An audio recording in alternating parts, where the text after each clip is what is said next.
Hello everyone, आज हम बात करने वाले हैं सिस्टमिक ल्यूपस इरिथेमेटस, जिसको हम शॉर्ट फॉर्म में SLE बोलते हैं। ठीक है, तो SLE के बारे में हम पूरा देखेंगे, इसके हम सिम्टम्स की बात करेंगे और इसमें क्या फाइंडिंग होती है, डायग्नोसिस क्या होती है, हम पूरी डिटेल में बात करने वाले हैं।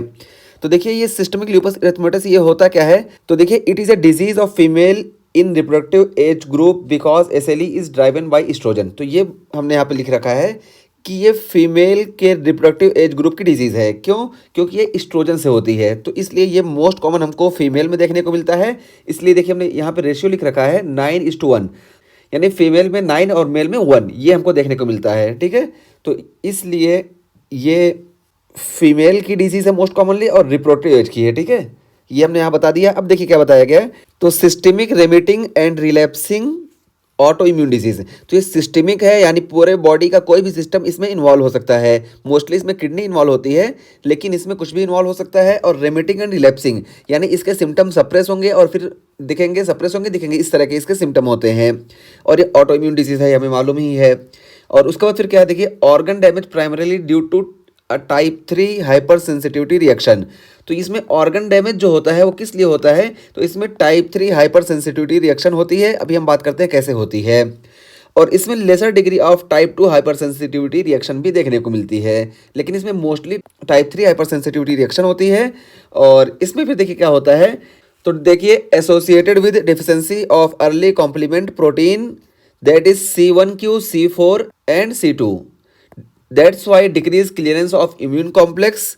तो यहाँ पे ये बताया गया कि इसमें परेशानी क्या होती है मेजर। तो हमको मालूम है पैथोजेनेसिस की, हम समझो यहाँ पे बात कर रहे हैं। तो पैथोजेनेसिस की बात करने से पहले ये हम बात की कि ये फीमेल के रिप्रोडक्टिव एज ग्रुप की डिजीज़ है, क्योंकि एस्ट्रोजन से ड्राइव होती है।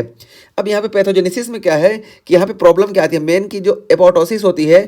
तो ये जो एपोप्टोसिस की डिब्रीज होती हैं, एपोप्टोटिक बॉडीज़ वगैरह, ये रिमूव नहीं हो पाती हैं। जब रिमूव नहीं हो पाएंगी तब इम्यून कॉम्प्लेक्स का फॉर्मेशन हो जाता है। तो देखिए, यहाँ पे बताया गया कि C1q, C4 और C2 इसकी डिफिशेंसी हो जाती है, जिसकी वजह से एपोप्टोटिक बॉडीज़ जो होती है ना, इनका ऑप्शनाइजेशन नहीं हो पाता है। हमको मालूम है कि ये ऑप्शनाइजिंग एजेंट है, और जब ये डिफिशेंसी हो जाएंगे तो ऑप्शनाइजिंग नहीं हो पाएगा। और जब ऑप्शनाइजिंग नहीं होगा तो ये एपोप्टोटिक बॉडीज़ एक्यूमुलेट हो जाएंगी, और फिर इन्हीं एपोप्टोटिक बॉडीज़ के एक्यूमुलेशन की वजह से इननेट इम्यूनिटी हमारी एक्टिवेट हो जाएगी। और जब इननेट इम्यूनिटी एक्टिवेट होगी तो यहाँ पे टाइप 3 हाइपर सेंसिटिविटी रिएक्शन देखने को मिलेगा। और फिर ये टाइप 3 हाइपर सेंसिटिविटी रिएक्शन, ये जो एंटीजन एंटीबॉडी कॉम्प्लेक्स बना है, ये जाके एक्यूमुलेट होने लगेंगे उन जगहों पे जहाँ पे फ्लूइड अपनी कैफियत चेंज करता है, मतलब फ्लूइड अपने नेचर को चेंज करता है। जैसे देखिए, जॉइंट्स में यहाँ पे जाके फ्लूइड साइनोवियल फ्लूइड में कन्वर्ट हो जाता है, वेसल्स में, इसी तरीके से ग्लोमेरुलस में यहाँ पे GFR में कन्वर्ट होता है। तो इन सारी जगहों पे जाके ये एंटीजन एंटीबॉडी कॉम्प्लेक्स एक्यूमुलेट होने लगते हैं। तो यही हमको SLE में देखने को मिलता है। इस वजह से देखिए, इसमें मोस्ट कॉमनली जॉइंट अफेक्ट होते हैं, वेसल्स अफेक्टेड होती हैं और ग्लोमेरुलस अफेक्ट होती हैं। तो हम आर्थराइटिस देखने को मिलेगा, वेस्कुलाइटिस देखने को मिलेगा और ग्लोमेरुलोनेफ्राइटिस देखने को मिलता है। तो ये इसका मैकेनिज्म है। ठीक है, तो हमने मैकेनिज्म की बात कर ली। और उसके बाद फिर क्या है, तो देखिए, क्लासिक प्रेजेंटेशन। तो क्लासिक प्रेजेंटेशन इसमें क्या होता है, तो फेशियल रैश। तो इसमें फेशियल रैश हमको देखने को मिलेगा। और इसमें देखिए स्पेयर्स नेजोलेबियल फोल्ड, लेकिन नेजोलेबियल फोल्ड जो है ना, ये देखिए नेजोलेबियल फोल्ड ये स्पेयर रहेगा। तो वही है कि फेशियल रैशेस देखने को मिलेगा। और उसमें भी ये, इसको हम मेलर रैश बोलते हैं, बटरफ्लाई शेप देखने को मिलता है। ठीक है, ये SLE का हमको कहीं भी हमको SLE का सिंबल देखने को मिलेगा तो वहाँ पे बटरफ्लाई ही होता है। तो बटरफ्लाई रैश हमको देखने को मिलता है, उसी को हम मेलर रैश बोलते हैं। और ये स्पेयर्स नेजोलेबियल फोल्ड। और उसके बाद फिर देखिए जॉइंट पेन देखने को मिलेगा अर्थराइटिस की वजह से, एंड फीवर, और फीवर भी देखने को मिलेगा। और ये ज़्यादातर किस में देखने को मिलेगा, female of reproductive age group. तो रिप्रोडक्टिव एज ग्रुप की फीमेल में ज़्यादा देखने को मिलेगा। हम बात किए कि ये एस्ट्रोजन से ड्राइव होता है इस वजह से। और उसके बाद फिर देखिए प्रेवलेंस की बात करें तो ये ब्लैक में सबसे ज़्यादा इसका प्रेवलेंस का चांस होता है, कैरेबियन में, एशियन में और Hispanic population in the US में। ठीक है, तो इसके प्रेवलेंस हो गया। और अब हम बात करते हैं इसके देखिए मैनिफेस्टेशंस की। तो देखिए, इसमें सबसे पहले हमको देखने को मिलेगा लिम्बन सेक्स एंडोकार्डाइटिस। तो ये लिम्बन सेक्स एंडोकार्डाइटिस क्या होता है कि ये जो हमारे वॉल होते हैं, वॉल लिफलेट, इनके नीचे जो होता है वेजिनेशन हो जाता है। इसी को हम बोलते हैं लिम्बन सेक एंडोकार्डाइटिस, यानी वॉल के नीचे वेजिनेशन हो जाना। तो इसी को देखिए LSE, SLE, LSE। तो इससे हम इसको याद रखेंगे कि लिम्बन सेक एंडोकार्डाइटिस इसमें होता है। और ल्यूपस नेफ्राइटिस, हमको ल्यूपस नेफ्राइटिस देखने को मिलता है। तो सबसे ज़्यादा अगर SLE में कोई इन्वॉल्व होता है तो किडनी इन्वॉल्व होती है। और ल्यूपस की कंडीशन में देखिए, चाइल्ड में अगर ल्यूपस हो रहा है, SLE हो रहा है, तो इसमें 100% किडनी का इन्वॉल्वमेंट होगा ही होगा। और एडल्ट में भी अबाउट 50 to 60% ग्लोमेरुलस का इन्वॉल्वमेंट होता ही है। इस वजह से ल्यूपस नेफ्राइटिस इसका क्लासिकल फीचर है और सबसे ज़्यादा इसमें प्रेजेंट होता है, ठीक है।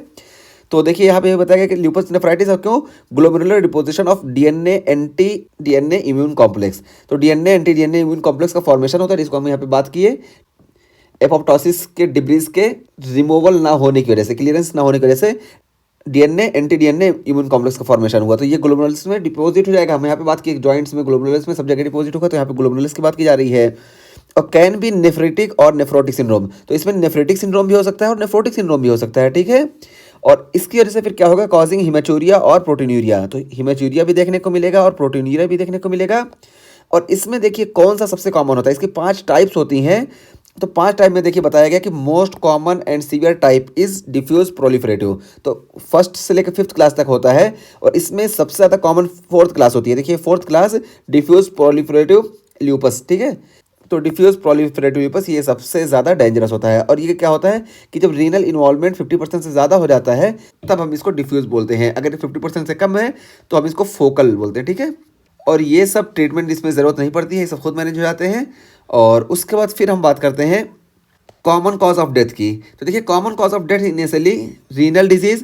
तो रीनल डिजीज़ की वजह से सबसे ज़्यादा डेथ होगी, ये हमने शुरू में ही बात की कि सबसे ज़्यादा इसमें रीनल सिस्टम इन्वॉल्व होता है और यही मोस्ट कॉमन यहाँ बता दिया गया। और इन्फेक्शंस की वजह से और कार्डियोवैस्कुलर डिजीज़। तो देखिए कार्डियोवैस्कुलर डिजीज़ की वजह से भी एसएलई में डेथ होती है। और कौन सी डिजीज़, देखिए एसिलरेटेड क्रोनरी आर्टरी डिजीज़। तो क्रोनरी आर्टरी डिजीज़ के एसिलेशन की वजह से कार्डियोवैस्कुलर डेथ हमको देखने को मिलती है। और इसमें देखिए याद कैसे रख सकते हैं, देखिए बहुत अच्छा निमोनिक है, lupus patient die with redness in their cheeks. तो ल्यूपस में देखिए यहाँ पे रेडनेस चीक पे हमको देखने को मिलती है, ये हमको याद ही रखना है। तो इसी से रेडनेस से हम याद रखेंगे कि रीनल डिजीज़, आई से हम याद रखेंगे इन्फेक्शंस और सी से याद रखेंगे कार्डियोवैस्कुलर डिजीज़, ठीक है। तो ये भी हमको याद हो जाएगा और हमें ये पता चल जाएगा कि डेथ किस में हमको देखने को मिलती है। और उसके बाद फिर हम आगे बात करते हैं एंटी एसएसए एंटीबॉडी की। तो देखिए यहाँ पे एंटी एसएसए एंटीबॉडी अगर प्रेग्नेंट पेशेंट में प्रेजेंट है तब क्या होगा। तो देखिए अगर प्रेग्नेंट पेशेंट में एसएसए एंटीबॉडी प्रेजेंट है तो एसएसए एंटीबॉडी होता क्या है, तो देखिए एंटी जॉगरन सिंड्रोम एंटीबॉडी। तो ये एंटी जॉगरन सिंड्रोम एंटीबॉडी ये है, तो यानी जॉगरन सिंड्रोम में हमको देखने को मिलता है। और ये एंटी एसएसए एंटीबॉडी ये एसएलई में भी देखने को मिलता है। एसएलई में अगर ये देखने को मिल रहा है तो अगर ये शुरू में जॉगरन सिंड्रोम में नहीं प्रेजेंट है, सिर्फ एसएलई में प्रेजेंट है, तो ये सेकेंडरी कॉज करेगा जॉगरन सिंड्रोम को, ये हम बात किए। तो पता चला कि ये एंटी एसएसए एंटीबॉडी चाहे ये जॉगरन सिंड्रोम में हो या एसएलई में हो, अगर प्रेग्नेंट पेशेंट में प्रेजेंट है तो उसकी वजह से क्या होगा, increase risk of new born developing neonatal lupus. तो जो न्यू बॉर्न है ना उसको नियोनेटल ल्यूपस का बहुत ज़्यादा चांस होगा, ठीक है, बहुत ज़्यादा चांस होगा। और उसी वजह से कंजेनाइटल हार्ट ब्लॉक देखने को मिलेगा और पेरी ऑर्बिटल डिफ्यूज रैशेस देखने को मिलेंगे। तो जो आँख है तो इसके पेरी ऑर्बिटल डिफ्यूज रैश हमको देखने को मिलेंगे यहाँ पे ऐसे करके आँख के चारों तरफ, ठीक है। और ट्रांस अमाइनाइटिस हमको देखने को मिलेगा। तो ट्रांस अमाइनेस का लेवल जो होगा ये इंक्रीज हो जाएगा। और साइटोपिनियाज एट बर्थ, और साइटोपिनियाज भी हमको देखने को मिलेंगे। और ये सब कब देखने को मिलेंगे, बर्थ के टाइम पे। तो पता क्या चला कि अगर anti SSA antibody pregnant patient में प्रेजेंट है तो नियोनेटल ल्यूपस होगा। और नियोनेटल ल्यूपस में हमको congenital heart block, peri orbital या डिफ्यूज रैशेस देखने को मिलेंगे, या इसी तरीके से ट्रांसअमाइनाइटिस देखने को मिलेगा और साइटोपिनियाज भी देखने को मिलेगा। और ये सारे फीचर बर्थ के टाइम पे प्रेजेंट होंगे, ठीक है। ये हो गया। अब हम बात करते हैं इसके सिम्टम की। तो यहाँ पे हम मोस्टली बात कर लिए मेजर जो थे। अब यहाँ पे आइए इसको भी हम देख लेते हैं, रैशेस और पेन। तो इससे हम पूरा ये एसएलई को डिफाइन कर लेंगे। तो देखिए आर से हो गया हमारा रैश। तो एसएलई में हमको रैश देखने को मिलता है और उसमें 2 टाइप के रैश होते हैं, मेलर रैश या डिस्कॉइड रैश। तो देखिए मेलर रैश क्या होता है, तो देखिए हम बना रखे हैं कि ये फोटो सेंसिटिव होता है और बाईलेटरल होता है और नॉन स्कारिंग होता है और स्पेयर्स नेजोलेबियल फोल्ड। इसमें नेजोलेबियल फोल्ड स्पेयर होता है, यही देखिए यहाँ पे बताया गया है। ये पुराने एडिशंस में नहीं दिया गया था लेकिन न्यू एडिशन में इसको दिया गया है, ठीक है। और ये मेलर रैश 50% केसेस में देखने को मिलता है। तो देखिए ये है मेलर रैश, देखिए ये मेलर रैश है, इसमें देखिए नेजोलेबियल फोल्ड ये स्पेयर है, तो यही यहाँ पे बताया गया। और डिस्क्वाइड क्या होता है, तो देखिए डिस्क्वाइड में ये स्कैरिंग रैश है और इसको हम प्री मेलिग्नेंट रैश बोलते हैं। तो देखिए ये 20% केसेस में देखने को मिलता है। और ये देखिए ये हमारा है डिस्क्वाइड रैश, ठीक है। ये देखिए डिस्क्वाइड रैश यहाँ पे दिखाया गया, ठीक है, ये डिस्क्वाइड रैशेज हैं। तो हमने देख लिया मेलर रैश और डिस्कॉइड रैशेज। अब उसके बाद बात करते हैं अर्थराइटिस की। तो देखिए अर्थराइटिस नॉन इरोसिव होगी यहाँ पे, जबकि हम रूमेटाइटिस अर्थराइटिस की बात करें वहाँ पे इरोसिव अर्थराइटिस हमको देखने को मिलती है। ठीक है, ये हो गया। अर्थराइटिस को देखने को मिलती है, हम मैकेनिज्म भी बता चुके हैं। और सिरोसाइटिस हमको देखने को मिलेगी। सिरोसाइटिस में क्या है, प्लूराइटिस हमको देखने को मिलेगी। और प्लूराइटिस में एक्सोडेटिव प्लूराइटिस और पेरिकार्डिटिस भी देखने को मिलेगा। और ये पेरिकार्डाइटिस जो होगी ये विदाउट टेम्पोनेट होगी। और उसके बाद हीमेटोलॉजिकल डिसऑर्डर हमको देखने को मिलेगा। हीमेटोलॉजिकल डिसऑर्डर क्यों देखने को मिलेगा, क्योंकि एंटी आरबीसी का फॉर्मेशन होता है और एंटी प्लेटलेट का फॉर्मेशन होता है। एंटी आरबीसी का फॉर्मेशन हुआ, इस वजह से ऑटो इम्यून हीमोलिटिक एनीमिया देखने को मिलेगा। और एंटी प्लेटलेट एंटीबॉडी का फॉर्मेशन हुआ, इस वजह से सेकेंडरी इडियोपैथिक साइटोपेनिक परपरा देखने को मिलेगा। तो ये हो गया। और ओरल या नेजोफेरेंजियल अल्सर भी हमको देखने को मिलेगा और यूजुअली ये पेनलेस होता है। और उसके बाद रीनल डिजीज देखने को मिलेगा। इस आर से देखिए रीनल डिजीज, और ये मोस्ट कॉमन मैनिफेस्टेशन है, इसके बारे में हम यहाँ पे डिटेल में बात करके चले आए। और उसके बाद फिर फोटो सेंसिटिविटी देखने को मिलेगा। तो देखिए मेलर रेस्ट जो होती है ये फोटो सेंसिटिव होती ही है और ये बायलेटरल होगा। और उसके बाद फिर क्या है, एंटी न्यूक्लियर एंटीबॉडी। तो एंटी न्यूक्लियर एंटीबॉडी का फॉर्मेशन हमको देखने को मिलता है। इसी वजह से हम जब एसएलई सस्पेक्ट करते हैं तो सबसे पहले हम एएनए प्रोफाइल चेक करते हैं, एएनए स्क्रीनिंग करते हैं। तो देखिए हमने एएनए स्क्रीनिंग के बारे में भी यहाँ पे हल्का सा बता दिया कि एएनए स्क्रीनिंग करते हैं, और अगर एसएलई है तो 97% केसेस में एएनए पॉजिटिव आता है। और एएनए में हम चेक क्या करते हैं, तो देखिए anti SM antibody, anti DS DNA antibody और एंटी न्यूक्लियोसोम एंटीबॉडी, अगर ये प्रेजेंट है तो ये स्पेसिफिक होते हैं एसएलई के लिए। ठीक है, ये चीज़ हुआ। और इसमें एएनए में हम एक दो चीज़ और देखते हैं कि अगर एंटी हिस्टोन एंटीबॉडी प्रेजेंट है तो ये बताएगा कि ये ड्रग इंड्यूस्ड ल्यूपस है। और इसी तरीके से अगर एंटी राइबोसोमल पी प्रोटीन है तो ये बताएगा कि न्यूरोलॉजिकल सिम्टम भी प्रेजेंट होंगे। बस ये हम यहाँ पे एंटी न्यूक्लियर एंटीबॉडी की बात कर लिए कि हम एएनए स्क्रीनिंग में क्या पाते हैं। और उसके बाद फिर देखिए इम्यूनोलॉजिकल डिसऑर्डर की बात करें तो इसमें इम्यूनोलॉजिकल डिसऑर्डर भी देखने को मिलेगा। और ये इम्यूनोलॉजिकल डिसऑर्डर क्यों देखने को मिलेगा, तो देखिए एंटी डबल स्ट्रैंडेड डीएनए का फॉर्मेशन हुआ, तो इस वजह से इम्यूनोलॉजिकल डिसऑर्डर ये हुआ। एंटी एसएम एंटीबॉडी का फॉर्मेशन हुआ, इस वजह से भी। और एंटी फॉस्फोलिपिड का फॉर्मेशन हुआ, इस वजह से ये इम्यूनोलॉजिकल डिसऑर्डर हुआ। तो ये तीन हम बात किए। और एंटी फॉस्फोलिपिड एंटीबॉडी की वजह से क्या होगा कि एंटी फॉस्फोलिपिड सिंड्रोम हमको देखने को मिलेगा। और न्यूरोलॉजिकल डिसऑर्डर की बात करें तो देखिए हम यहाँ पे बात की है कि anti ribosomal P protein antibody का फॉर्मेशन होता है, इस वजह से हमको न्यूरोलॉजिकल डिसऑर्डर देखने को मिलता है। और साथ साथ एंटी न्यूरोनल एंटीबॉडी का भी फॉर्मेशन होता है, इस वजह से भी न्यूरोनल डिसऑर्डर हमको देखने को मिलता है। और इसमें देखने को क्या मिलेगा, तो देखिए सीजर्स देखने को मिलेगा, साइकोसिस देखने को मिलेगा। तो यानी क्या हुआ, देखिए कॉग्निटिव डिसफंक्शन इसमें सबसे कॉमन न्यूरोलॉजिकल मैनिफेस्टेशन है। ठीक है, तो ये हम यहाँ पे हमारा एसएलई का टॉपिक कंप्लीट हुआ। हमने एसएलई के टॉपिक में पहले इंट्रोडक्शन में बात किया कि ये फीमेल रिप्रोडक्टिव एज ग्रुप की डिजीज़ है और इसमें 9:1 का रेशियो होता है। और यहाँ पे C1Q C4 और C2 की डिफिशेंसी हो जाती है और इस वजह से इम्यून क्लियरेंस नहीं हो पाती है, जिस वजह से ये डिपॉजिट होने लगता है जॉइंट्स में, मेनली वेसल्स में और उसके साथ साथ ग्लोमेरुलस में। और इसमें किडनी का इन्वॉल्वमेंट सबसे ज़्यादा होता है। और इसमें हमको लिपमन सैक एंडोकार्डाइटिस देखने को मिलता है।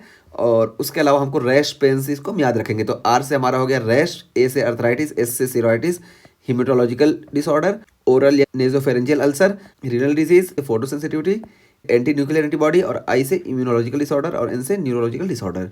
तो ये हो गया। और इसमें यहाँ पे देखिए हम एक चीज़ और बता रखे हैं कि ESR इसमें इंक्रीज हो जाएगा। और अगर इसमें एंटी SSA एंटीबॉडी यानी एंटी सजागरन सिंड्रोम एंटीबॉडी प्रेजेंट है किसी फीमेल में, तो इसमें न्यूनेटल ल्यूपस का चांस बहुत ज़्यादा होता है। इस वजह से इसमें हमको देखने को क्या मिलेगा, न्यूबॉर्न बेबी में congenital heart block, periorbital diffuse rashes या ट्रांसअमाइनाइटिस या साइटोपिनियास, ये सब हमको देखने को मिलेगा। ठीक है, तो ये हमारा एसएलई का टॉपिक कंप्लीट हुआ।